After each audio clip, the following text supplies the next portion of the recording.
I consider myself the host of Taste of Premier.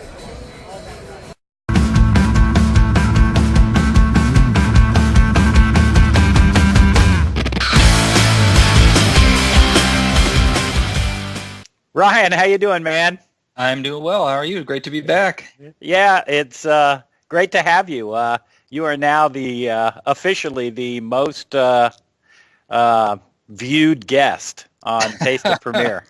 I don't know if that's good or bad. Hopefully, a good thing. But it's definitely a sign that our Azure's on top of everyone's mind and something that's very interesting and appealing to people to learn more about.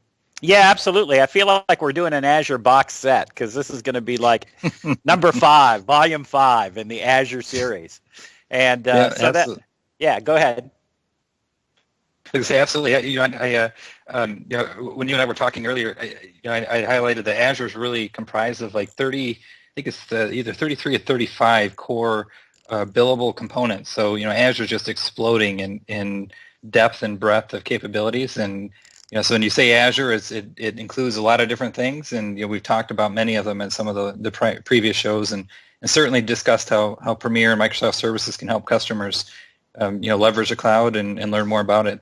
Yeah, absolutely. I think it's just awesome. It's incredibly cool technology too. I set mine up. I went and everybody that's got an MSDN subscription has the opportunity to set up and play with their own Azure environment. And so I did that, and I've got a couple of boxes set up and some clients, and played with setting up a domain. And it's awesome. It's actually a lot of fun to do, and I can see why customers like it. It's easy to use. It's very manageable. There's just no downside. That's right. Absolutely. So you can do lots of different things, that's for sure. Whether you're building mobile apps or building line of business apps or building an e-commerce site or standing up servers, regardless of what you're doing, Azure has some capability that can help customers. Yeah, and I don't have to buy hardware. I don't have to air condition a data center. I don't have to hire staff to babysit. Yep. It's just awesome. It's cool. Yeah, and when you're done with it, you just shut it down and you no longer have to pay for it. Yeah, and not even that, right? If I need to scale it, I just scale it. If maybe I don't need as many procs or as much hard drive space in a server, I can always go down if I need to. So that's cool.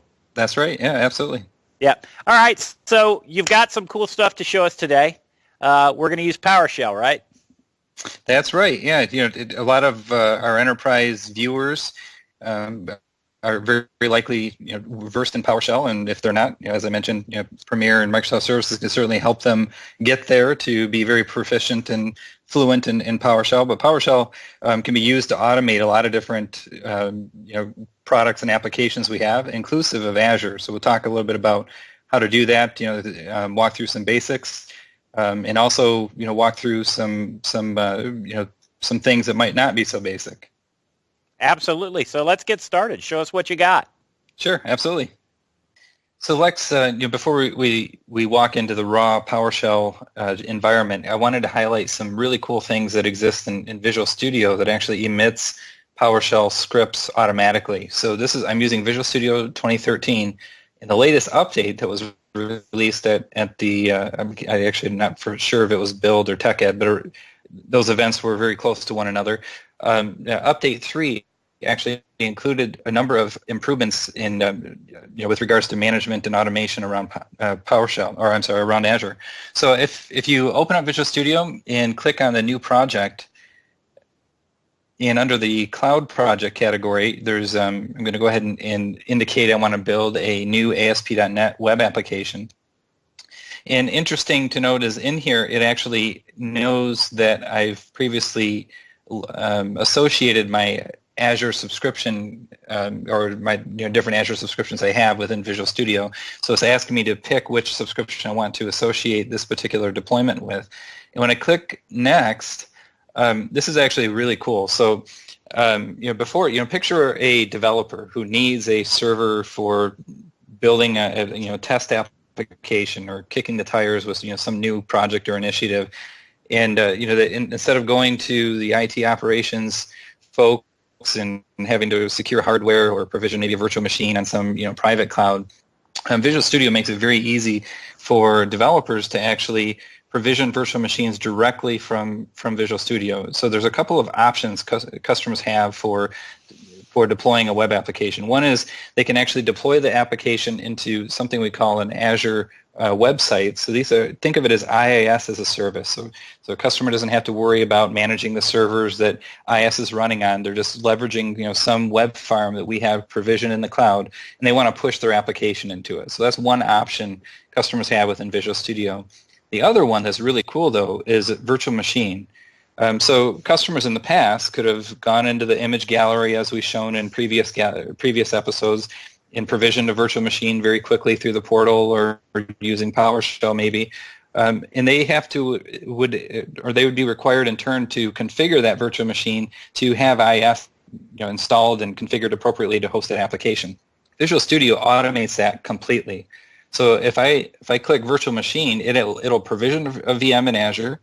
It'll install and configure IaaS on that virtual machine. It'll open up ports to allow me to publish directly from Visual Studio to that virtual machine. And it'll also open up ports to allow the web application to be accessible publicly.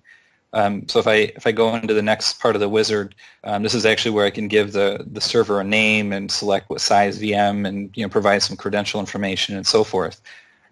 So once you do that, I've done that in advance with this other project. It actually produces this publish web application vm.ps1. So this is a big PowerShell script that will actually take all of your bits needed to make your web application function and publish it directly onto that virtual machine that's provisioned by Visual Studio. So I can literally redeploy this application just by right-clicking and say publish. And Visual Studio will actually run this PowerShell script and publish my application to that virtual machine. Wow, that's really cool. So, and then the other big benefit, I think, is that because you're using a wizard, right, you don't have to worry about, did I remember to open those ports up? Did I remember to do this or do that? Because it's all done for you automatically in the wizard. That's correct. And the cool thing about this, if once a developer is ready maybe to publish this application to a different virtual machine environment, maybe to roll it into production, they can hand over this set of scripts to their IT operations counterparts, and in conjunction with the package, the zip file needed to actually deploy their application, and the IT ops resources can actually use this PowerShell script, using this example that I have highlighted here, to actually deploy the application maybe to a production environment. So really cool stuff. Wow. Yeah, so that's all they need is the script and the zip file? That's it, yeah. Wow. It's very, very easy and straightforward. So this new add-in in Visual Studio also allows you to very easily manage the and configure the virtual machines. You can see I actually now have the Server Explorer, and I've expanded my Azure tab, and it's showing my Taste of Premier web server, and you can see all of the ports that are open automatically to allow Visual Studio to publish, and remote desktop is opened, and you can see PowerShell remote management is open.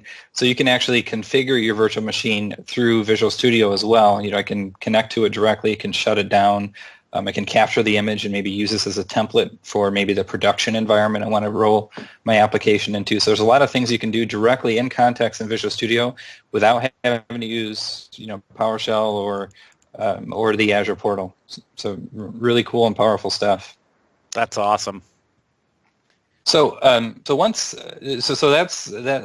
some of the magical things that exist in Visual Studio, kind of accelerate building out automation to be able to script things through PowerShell. So let's go ahead and jump into what we can use PowerShell for manually, or as part of maybe a script to perform some other activity outside the context of Visual Studio.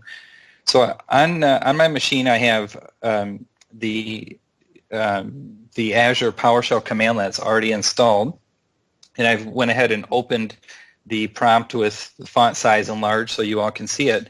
And one of the first things that you'll have to do is configure the PowerShell environment to connect it up to your Azure subscription. And the way you do that is simply with a PowerShell commandlet called add Azure subscription. Okay, so that gets you connected.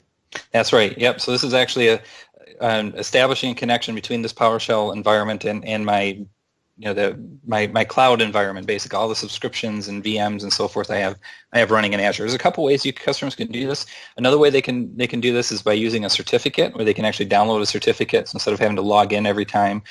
If the customer has maybe a build machine in the case of an application that automatically deploys an app into Azure, and they don't want to have to log into that machine all the time or specify credentials, they can just have a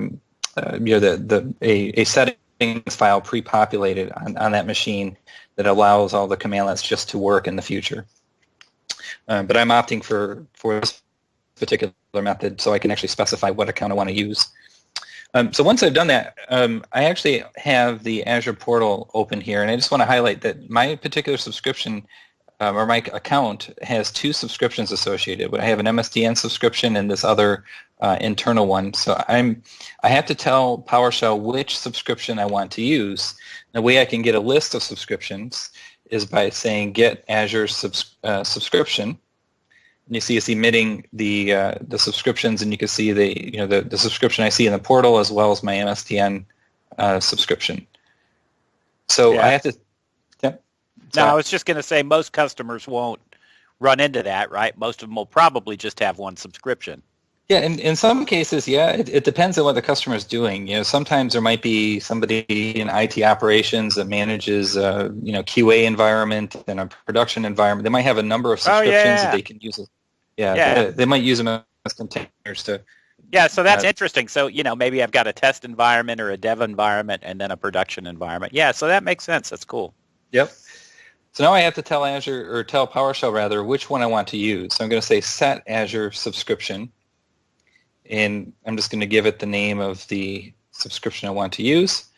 So now I'm actively, any PowerShell commandlet that I run now will actually act upon this particular subscription. So for instance, if I wanted to get a list of VMs that were in this subscription, I can actually run a commandlet called get Azure Vm, and I should see the Taste of Premier VM, and you can see it's showing that both Taste of Premier and this Ryberry Test VM, so there's two VMs that are running under this service. So service is another nuance in Azure to allow you to containerize services or deployments that you make in Azure. So you have the subscription, and within the subscription you have cloud services, and those cloud services have all the VMs and corresponding elements needed to be able to allow you to host a particular workload. So in this case, I've got two VMs that are part of the same service name.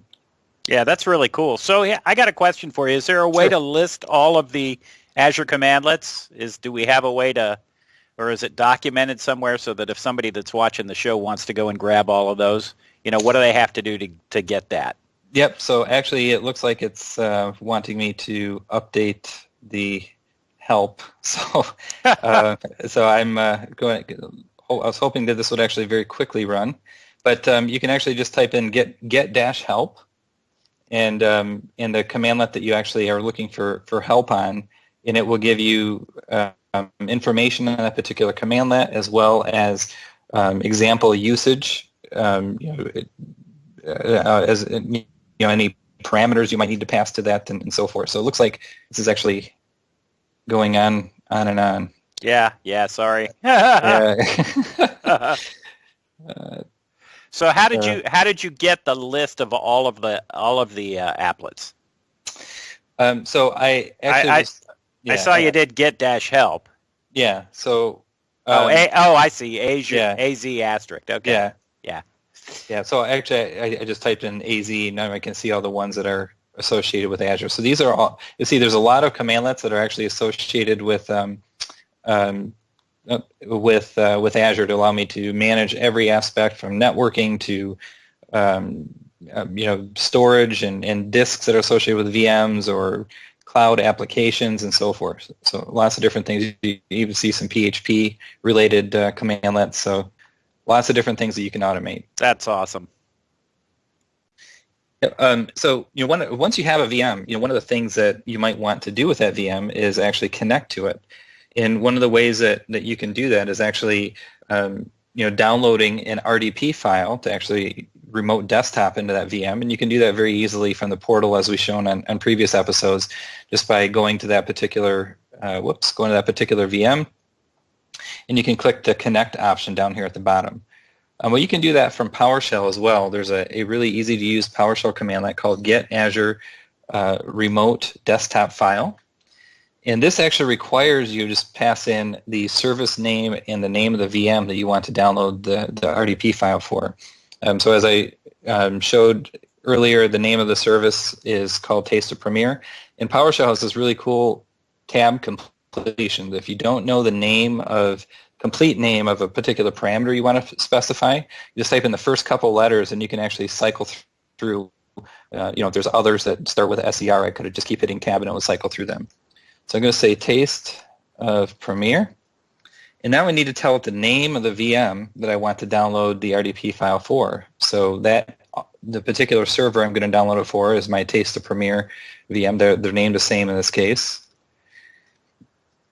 And I can do a couple things. I can actually launch my PowerShell environment directly. So this will actually download RDP file and fire up remote desktop. Or I can actually specify the directory that I want to actually store the RDP file. So I'm just going to go ahead and tell I want to store it in psdemo / we call it taste.rdp. Cool. And it was successful. So if I go ahead and open up my local machine here, bring this over. If I go to psdemo, you can see taste.rdp. And I can double click on that and it's all pre-configured with the correct port information and so forth to actually connect directly to this running VM. So that's a really quick and easy way to be able to download that outside of the portal. None of these commands we've run so far required us to do anything in the Azure portal. So what if you have a whole bunch of these guys and you want to actually pull down the RDP file for all of the VMs that are running? So if you saw earlier, I actually have 2 VMs running as part of the service. So there's a really there's a fairly straightforward way to do that using a command pipelining. So this is actually sort of an advanced PowerShell feature, but it allows you to actually take the output of one command and feed it into the input of another. So one way that what the command that we're going to use to actually get the listing of VMs is we're going to use the get Azure Vm commandlet again. And I'm going to give it the name of our service, Taste of Premier. And I'm going to pipe that into a for each loop because what I want to do is iterate over all of the VMs that get Azure VM returns. So I'm going to say for each. And you open a for each loop with a curly brace. And I'm going to create a new variable. I want to construct the file name that I want to use to store the RDP file on my local machine. So I'm going to name it the way you create a new variable in PowerShell. It's just simply by using a $sign. So I'm going to say RDP is what I'm going to just arbitrarily name it. And I'm going to store it in c:/psdemo. And so now I have to construct this file name and store it in this variable. So I'm going to give it the same name as the VM. And PowerShell has this really cool syntax that you can actually use a $_. And what this actually does is it refers to the output of the previous command. So if you recall when I ran get Azure VM, one of the things it returned was the listing of all my VMs, and the property of each one of those VMs is the name. So I need to grab the name of each one of the VMs from the previous command. So that's what I'm referring to the previous command with that $_. I'm going to say .name. And then I need to put an extension on it. So I need to say .rdp. So this is now I've got a variable to hold the file name. So now I need to run that get Azure remote desktop file for each one of the VMs that I find. So I'm going to say get Azure remote desktop file. I'm going to give it the name of the service, Taste of Premier. Now I need to get the name of the VM that I want to actually pull this down for. So I'm going to use that same $_ name because now I want to actually get the name of the VM from the previous command. And I want to tell it where I want to store this. So I'm going to say local path, and that is my variable. So all of this together, hopefully, if I hit enter, it should just run. And if I go back to my folder, you can see I actually have a Taste of Premier and Ryberry test. So these two files just got pulled down by running that particular commandlet. So this is a way you can kind of string together a bunch of commandlets in PowerShell to be able to do things over the for maybe 2, 3, 4, maybe hundreds of servers that customers might have deployed into Azure. That's awesome that it's all scriptable. I mean, I could see that saving somebody a lot of time, right? In fact, I think you could probably just give that script to an admin, have them run it, and they've got all the RDPs that they need. That's correct, yep. So yeah. It makes it very easy for them to connect to it. And you can picture this being used for all kinds of different things, maybe moving VMs from from one storage account, or moving VHDs rather from one storage account to another. There's lots of different things that you can automate that you might need to to do repetitively that might require a lot of clicks through the portal. That PowerShell makes it very easy to do. So one final thing I want to show you is that within PowerShell, the one thing we can do is on a running VM is I can actually add drives to it. So I'm actually logging into my VM here, and when it actually comes up, it's going to take a moment here. So I'm just going to go ahead and go into disk management. I'll go ahead and open up Explorer 2. So this is our taste of Premier VM that my web application is actually actively deployed and running to. And you can see that I've got, I want to highlight a couple things about this first. So there's a C drive. This is where the operating system is installed to. And Azure has this concept of temporary storage. So every VM that's provisioned has a D drive. And this is extremely high-speed storage. It's actually running on the physical host, or that exists on the physical host that this VM is deployed to. The interesting thing about this D drive is that if I put anything on it, when I reboot my VM, it's actually obliterated, so it's not persistent. So this is a good place to put things like SQL transaction logs, maybe, or actually what's installed on here by default is the page file. So it's very high-speed storage that is temporary. So and there's actually some instructions on the Azure Portal that we can point to in the show notes of how you can actually move the D drive to a different drive letter. A lot of customers might take a VM from their own data center, move it into Azure, and they might use drive D to store their applications. So that might not work particularly or be a particularly useful thing to have happen in that particular scenario. So customers can actually make it maybe drive Z or some other drive letter instead of drive D. So I also have a drive F. This is a new drive that I've added into Azure. So it's or into this particular VM is 10 gigabytes. So maybe customers might want to do this, and you can do it natively through the portal, but they might want to do this over the maybe 2, 3, 4, 10, or hundreds of VMs. So I'm going to go ahead and walk you through how you can do that very easy and straightforward in the PowerShell environment. So there's a commandlet called add Azure data disk, and we actually need to use that in conjunction with our get Azure VM commandlet. And we use that get Azure VM commandlet on the previous example here. So I'm going to go ahead and tell it specifically that I want to work with this particular VM that I'm actually logged into. So taste of Premier.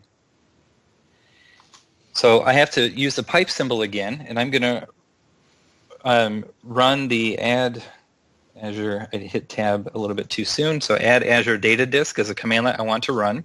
And I'm going to create a new drive to actually attach to this VM. So I'm going to say I want to create new. And I have to tell it how big I want this drive to be. So I say disk size in GB. So I'll say 20 this time. And I can actually give it a label. I can say, test through through PS, maybe through PowerShell, and I have to give it a logical unit number. So in the storage world, every volume added to a machine has to have a unique LUN. So I know that LUN 3 actually is not used, and then Azure Vm. So I'm going to pipe this command to, or I'm going to follow that up with a update Azure VM. So what this commandlet should do is get the settings for the taste of Premier VM and actually pass that into this next VM or next commandlet, the add Azure data disk. And if we're lucky and all goes well, when I run this, there's one thing that I'm missing. So what it's saying that I need is the media location. It needs to know the location on my storage account of where I want to actually store this VHD. So I'm going to show you where you can obtain this really quickly in the Azure Portal. This is actually the storage account that I'm using right here. This dev test. This is actually created automatically for me through Visual Studio. So I'm going to go ahead and go to the dashboard here, and it shows me the details of each of the URLs for each of the storage accounts. So VHDs go in blob storage. So I'm going to go ahead and copy that to my clipboard. As I mentioned earlier, we need to get the name from the Azure Portal of the storage container I want to use. So I got the blob storage container from the portal, and I added this VHDs directory as well as specifying the name of the VHD that I actually want to create. So when I hit enter, it should go ahead and add my drive to this particular VM, and then we can flip over to the VM and actually see that drive there. So it'll take a moment here. And while that's running, I'm going to fire up the disk manager on my server. Okay. And we should see, so that succeeded. And you can see it's prompting me that, telling me I have a new disk, and you can see it's 20 gigs. That's my temporary drive. It's 20 gigs right here. This is disk 2, and it's unallocated, so I can actually create a new simple volume and actually format this drive, and it'll assign it a drive letter, and I can actually use it for installing applications or putting a SQL database on or what have you. So PowerShell can be used to do some pretty powerful things on the VM itself. As you can see, my VM just detected that particular storage was attached and provisioned behind the scenes by running that particular PowerShell commandlet. Yeah, that's awesome. That's something that I know a lot of people will find useful. Yeah, absolutely. So, those are just certainly the tip of the iceberg on some of the things you can do with the PowerShell commandlet. So I'd encourage you all, if you've not done so already, to go out and make use of your MSDN Azure benefits, and if you've not enabled them to certainly do so, and you can actually kick the tires with walking through some of the things that we've talked about on this episode. Download the Azure PowerShell commandlets and use some of the things we walked through to do this yourself. And the really cool thing is, all you need is an MSDN account. That's right. That's all I need to do. Anybody with an MSDN account, depending on the level of MSDN that you have different allotments of Azure usage per month. If you happen to have an MSDN Ultimate account, it's $150 a month of benefits that you receive. You don't need any credit card or any special things to be able to make use of that. You can certainly assign a credit card to it and use it for more than $150 a month if you'd like. Yeah, that's cool. So I have one more very, very important question to ask you, and that is that Chip and Dale behind you? That is, in fact, Chip and Dale behind me. Yeah, they are. I am a Disney nut, and they are indeed my favorite characters. So. Yeah. So where do you live again? I live in Michigan, so I'm quite a ways north of the Mickey Park. But. So you're far from both. Yes. I've been to both, but. Yeah, absolutely. Yeah, I love Disney. We go all the time, and it's certainly fun, although it's getting pretty expensive. Yes, it is. Yeah. All right. Well, listen, I want to thank you for doing the show again. I certainly want to have you back again another time. We'll think of another really cool aspect of Azure to have you talk about, and there are so many, so it's not going to be difficult. Yeah, absolutely. Happy to be here. Yeah.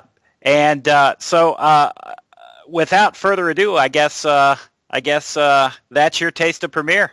Yeah. We'll see you guys later.